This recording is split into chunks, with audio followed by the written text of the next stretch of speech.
G'day my friends, Marty here from martysgarden.com.au. How you going today?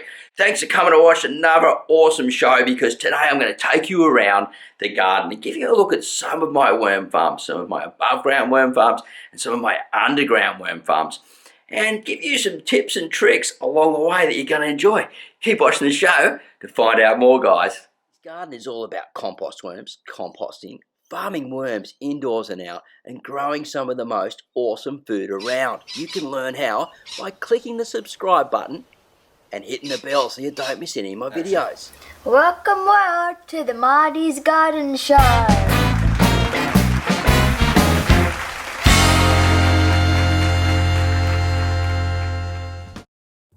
Backyard worm farming surely is my secret weapon, and it could possibly be yours too, for growing amazing healthy plants at home. And it really is quite simple to do once you have a solid supply of compost worms, the right bedding and housing. You could say they are the ultimate organic garden worker, as they just never stop producing.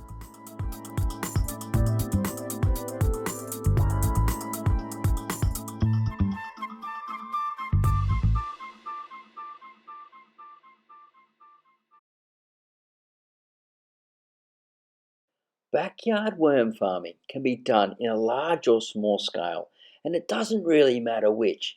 The outcome that we are looking for is exactly the same, and that is the perfect worm cast.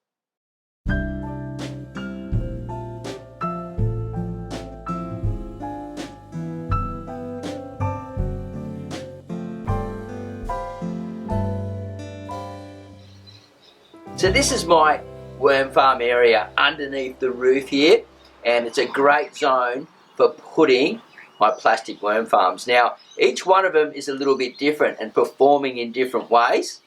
This one over here has cocoa peat bedding, this one here has an old cow manure bedding, and this one here has a compost bedding from my homemade compost, and they're all producing a different type of liquid fertilizer. And what I'm doing is trialing these and using them in different ways on different plants. Now I'm a bit of a worm nerd, and you don't need to go to that far extreme to get great results. What I recommend as a beginner is starting off with cocoa peat. It's the most readily available, sustainable source that I know at the moment, other than making your own compost at home. And that's here in this garden bed here. This one has the cow manure, and this one has the compost. So if Karen comes over and has a look, we'll pull it out here.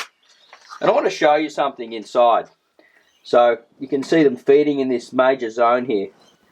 And I've got sugarcane on top. Now as the weather warms up, this creates like a blanket for them, an insulation blanket. And it also helps them when they lay cocoons and different things in here. Here's my little Hessian blanket to go over the top. And if we lift underneath, you'll have a look at the castings that's being produced here. They're pretty good castings, right? And nearly ready to go, but you can see there's some straw mixed through here. And if we move over to these worm farms, you can have a look at the bottom here, the cow manure bedding. There's a different looking casting. And obviously a different type of liquid manure coming out of here.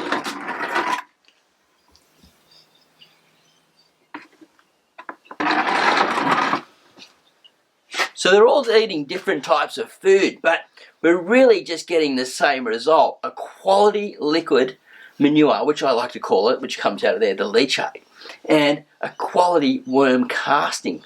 And we can feed them anything that's organic. They love it, they'll eat it. And they do get used to certain foods. So if you feed them more one or the other, they seem to eat that. But if you feed them a variety of foods, you're going to end up with a quality casting. And that's what I really recommend when you're starting out at home. Just give them a variety of food all the time. But don't overfeed, because that attracts the pests. Yep, that's definitely going into our scrambled eggs for lunch today. So this is an underground worm farm. Well, it's actually sitting above the ground at the moment because it's not so hot here in Australia. It's still spring and we're getting warm afternoons. And what I'm doing is I'm filling the beds, the whole drum, full of compost, and then putting sugarcane on top. Now you can use anything, straw, maybe a bit of peat, anything like that. And what that does is when it's like that and it's dry on the top, you keep putting a little bit of dry. When they come up, they won't actually climb out of the lid because they hit that dry bit and they go back down again. And then they'll come out through the holes of the bottom of the worm farm. Now I've got lots of airflow through here. I've got the lid over the top, and I can just lift this up and pull this out when the weather gets hotter. And this is the one that I'm making next. See? I still haven't drilled the holes in the bottom, but you can see plenty of airflow around it. This one's ready to go next in the garden, and I'm going to show you another one now, a smaller version, because you can do this pretty much at any size in your garden.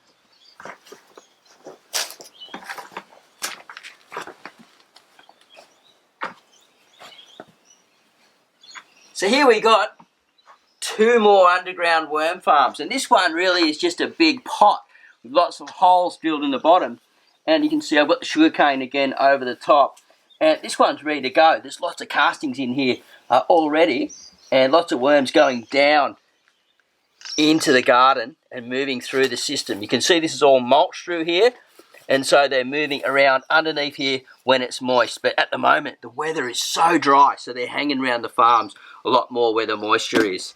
And here's another bucket that I've just used, similar to that other one that I was showing you before, the blue one. It's got the holes in the bottom, it's got the compost, and then the bedding at the top. And I can just open it and pour a good quality water in there. We want to stay away from chlorine water when we're watering our worm farms. And so they will move out and through this garden and search for food and where the moisture is. And if I put some extra special treats in here, they're going to come back into this farm and breed, lay more cocoons, and spread throughout the garden and create amazing plants, just like you see here. I am hoping and praying that eventually worm farming will become one of my income drivers here at Marty's Garden. And if all goes to plan, the year 2020 will be amazing. But at the moment, the drought is setting in. So it's more about just taking care of the stock.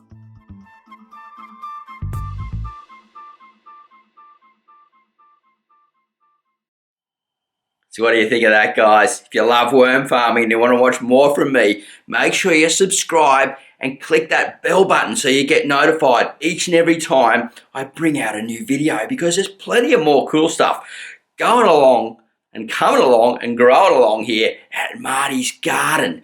Now I've got the new worms coming up in the little worm farm hatcheries in the garage, big windrows going on, new worm farms coming in. Look, there's lots and lots of stuff going on behind the scenes at Marty's Garden. Now if you want to keep watching the show, make sure you subscribe before you go. Have a great day, happy gardening, and I'll see you at the next video real soon. Bye for now.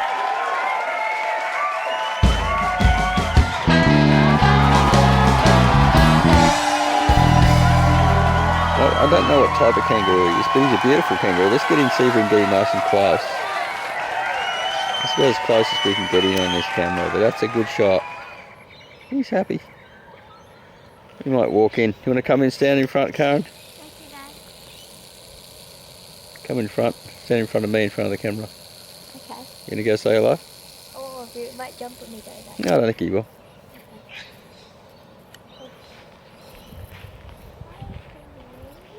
If he stands up on his back things, he'll be fine. He's It's scary though. no, he's not too worried. I think he's pretty good. G'day, mate. Yeah, he's not too worried, see. I can get right in close.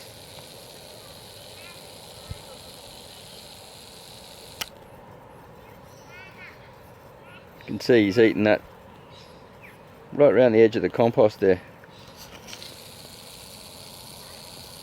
We haven't seen him for ages because it's been so dry, and he's got to be hunting good grass, ain't you, mate? Huh? Where's all your friends?